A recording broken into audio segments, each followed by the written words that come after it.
Hey guys, welcome to Grace's Place. Before we get cooking, don't forget to subscribe to the channel so you can stay up to date on all the recipes I'm doing.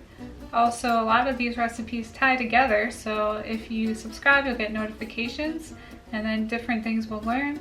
You'll see how they intertwine with each other. So subscribe, like the video, and hit that notification bell.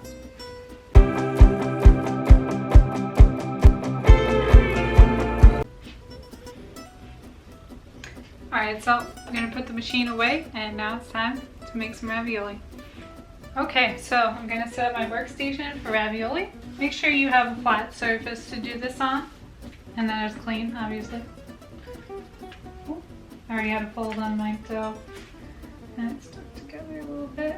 Just gently going to try to pull it apart, and it works, thank God. Alright, so these guys are going to be my bottoms. All my pieces are pretty much the same right now, but if yours are not, just pick the widest, biggest pieces, okay? Do grab a pastry brush in case you have a lot of flour. Although we want the flour on the outside to keep them from sticking together, we don't want that in the center because then we're gonna have like a raw flour flavor in our cheese, and we don't want that. I also have a little ramekin, but just water, and that's gonna help me seal my ravioli later. Okay, so I need a spoon. I'm gonna make little mounds of cheese with some pretty good spacing in between because I want to be able to come through and push out all the air. Alright, now if you don't have a circle cutter, you can also just use a pizza wheel. It's just, you know, if you're trying to get perfect circles, it's gonna be hard. Alright, so I don't even know if I'm gonna have enough cheese for this one. Let's see what I can do. Next is the top, right?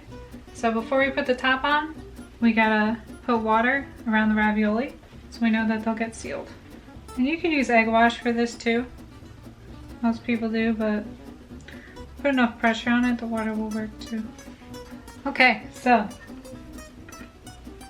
I'm gonna take my top piece.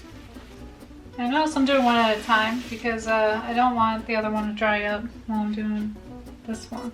So I'm gonna lay it on top.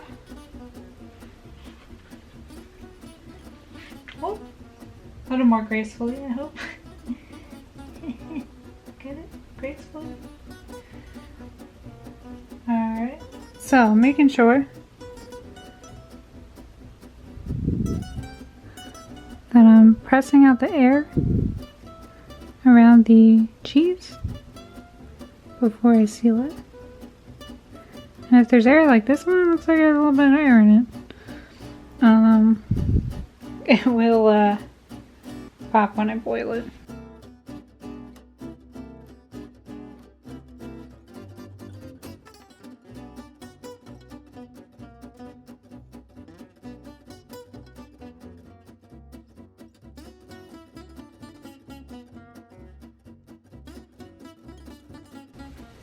So if you floured both sides of your dough, don't forget to clean it off. So I just want to make sure this is big enough. And then I will do the same exact thing. I got this set of ring cutters right here. So I'm just going to select a ring that I think will give me a little ledge, but not too much. The Goldilocks of ring cutters, right? I got some space around this one, so that's okay.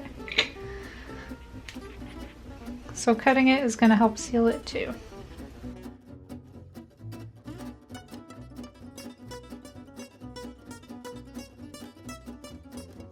So you can see it's nice and sealed. Got a little ravioli right there. And I just see cheese, no air bubbles. That's good.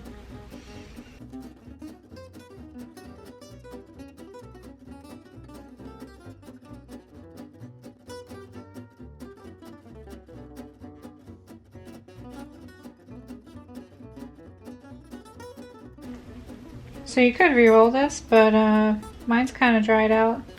My battery pack died, so I had to wait a little bit before I started cutting out my ravioli. Challenges of learning how to do this YouTube stuff, huh? So if they stick to the table, just use your bench knife and get them off that way.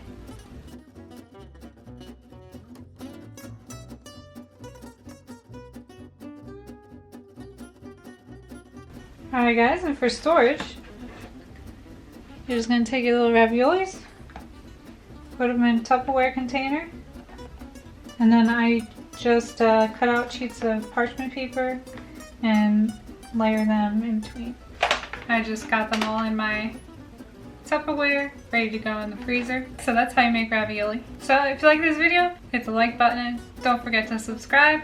I'll be doing a meat sauce with this later, so stay tuned. And, you know, keep cooking.